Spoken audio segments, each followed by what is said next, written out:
দুই বাংলার জনপ্রিয় লেখিকা তসলিমা নাসরিন। এই ভিডিওটি যারা দেখছেন তাদের মধ্যে সকলেই তাকে চেনেন বলেই আমার ধারণা। যিনি গত 3 দশকেরও বেশি সময় ধরে নির্বাসিত জীবন পার করছেন। নিজের দেশ, নিজের মাটি, নিজের সবকিছু ছেড়ে 30 বছরেরও বেশি সময় তিনি নির্বাসনে আছেন। আপনারা সবাই হয়তো কম বেশি এসব কথা জানেন। তিনি ১৯৯৪ সাল থেকে নির্বাসনে আছেন। তার সুইডিশ নাগরিকত্ব থাকার পরও ইউরোপ, আমেরিকায় থাকার সুযোগ থাকা সত্ত্বেও তিনি বাংলায় অর্থাৎ পশ্চিমবঙ্গেই থাকতে চেয়েছিলেন। কিন্তু এক পর্যায়ে তিনি পশ্চিমবঙ্গ ছাড়তেও বাধ্য হন। পশ্চিমবঙ্গ তার জন্য নিষিদ্ধ হয়ে যায়। সেটাও প্রায় ২০ বছর হতে চলল। পশ্চিমবঙ্গ বিজেপি সভাপতি শ্রমিক ভট্টাচার্য পার্লামেন্টে বলেছিলেন তসলিমাকে তিনি বাংলায় দেখতে চান। চলুন শোনা যাক শ্রমিক ভট্টাচার্য কি বলেছিলেন। Sir, Taslima Ratni wrote a novel, namely Lajja, The Shame, about the unspeakable atrocities against the Hindu minorities in Bangladesh. The rape, the murder, to elope someone, conversion, everything. And situation compelled her to leave Bangladesh in the year of 2004, got shelter in Kolkata, and thereafter, an unfortunate incident happened, which has been orchestrated by a then Congress leader. And I'm thankful to Congress leadership. Congress expelled that person. But also most unfortunate thing is that after that expulsion, the Trinamool Congress, they have accepted this person and then sent that person to the parliament of this country. And situation compelled Srimati Tasmila Nasreen to leave Calcutta again. Taslima Nasrin কলকাতায় ফিরে আসতে চান, বাংলায় কথা বলতে চান, বাংলায় কবিতা লিখতে চান, বাংলায় সাহিত্য সৃষ্টি করতে চান। তসলিমার প্রত্যাবর্তন হোক। শ্রমিক ভট্টাচার্য সংসদে দাঁড়িয়ে জোর দিয়ে বলেছিলেন তসলিমার প্রত্যাবর্তন হোক। শ্রমিক ভট্টাচার্য, আপনি নিজেই তসলিমা নাসরিনকে বাংলায় ফেরত আনার জন্য আওয়াজ তুলেছিলেন।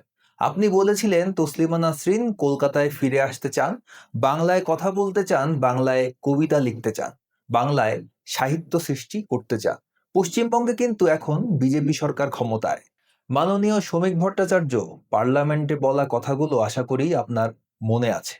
আশা করি আপনি ও আপনার দল তসলিমা নাসরিনকে বাংলায় ফিরে আসার আমন্ত্রণ জানাবেন, প্রয়োজনীয় নিরাপত্তা দেবেন, এইটুকু আশা তো আমরা করতেই পারি। দর্শক, প্রসঙ্গক্রমে আরও একটি বিষয়ে না বলে পারছি না। পশ্চিমবঙ্গের মাননীয় মুখ্যমন্ত্রী শুভেন্দু অধিকারী একবার বলেছিলেন ভারত অনেক আগে থেকেই বিপদগ্রস্ত মানুষকে আশ্রয় দিয়ে থাকে। ভারত আশ্রয় দিয়েছিল দালাই লামাকে। ভারতে দীর্ঘদিন ছিলেন বঙ্গবন্ধু শেখ মুজিবুর রহমান। আমরা মুজিবুর রহমানকে প্রোটেকশন দিয়েছি, আমাদের দেশ দলাই লামাকে প্রোটেকশন দিয়েছে। ভারত এটা করে। সেই ভারতের মাটিতে আজও জেলবন্দি আমাদের কো-অ্যাক্টিভিস্ট, মুক্তমনা লেখক, ব্লগার আব্দুল্লাহ আল মাসুদ।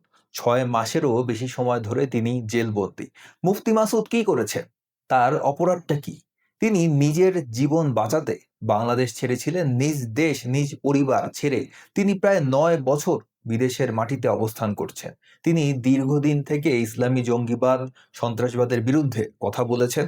বাংলাদেশের সংখ্যালঘুদের অধিকারের পক্ষে তিনি কথা বলেছেন।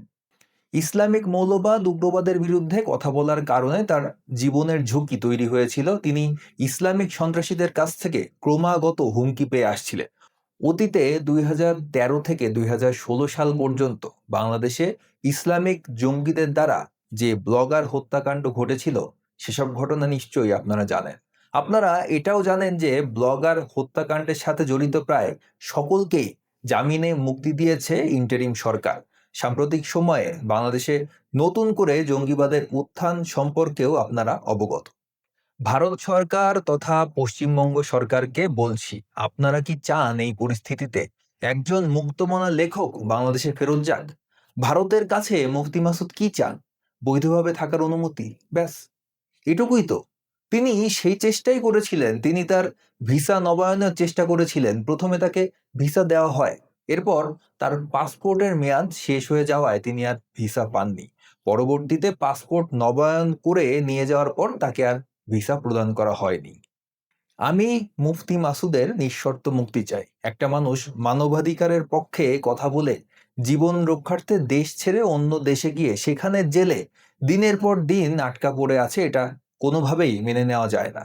আমরা বাংলাদেশি ব্লগার অ্যাক্টিভিস্ট যারা ধর্মীয় মৌলবাদ উগ্রবাদের বিরুদ্ধে কথা বলে দেশ ছাড়তে বাধ্য হয়েছি, তাদেরকে যদি ভারতের মতো উদার দেশ আশ্রয় না দেয় তাহলে আমরা যাব কোথায়? সাথে সাথে আমি এটাও চাই তসলিমা নাসরিন বাংলায় ফিরে আসুক। তসলিমা নাসরিনের সাম্প্রতিক একটি সাক্ষাৎকারে আমি শুনেছি বাংলার প্রতি তার ভালোবাসার কথা, বাংলার প্রতি তার আবেগের কথা, তার টানের কথা। আমার কাছে মনে হয়েছে তিনি বাংলায় ফিরতে চান। তার জন্য পর্যাপ্ত নিরাপত্তার ব্যবস্থা করা হোক, তাকে বাংলায় আমন্ত্রণ জানানো হোক। ভিডিওটি শেয়ার করুন। বিশেষ করে আমার ভারতীয় দর্শকদের কাছে অনুরোধ, পারলে ভিডিওটি শেয়ার করুন, ভিডিওটি পৌঁছে দেওয়ার চেষ্টা করুন সংশ্লিষ্ট কর্তৃপক্ষের কাছে। সকলকে ধন্যবাদ।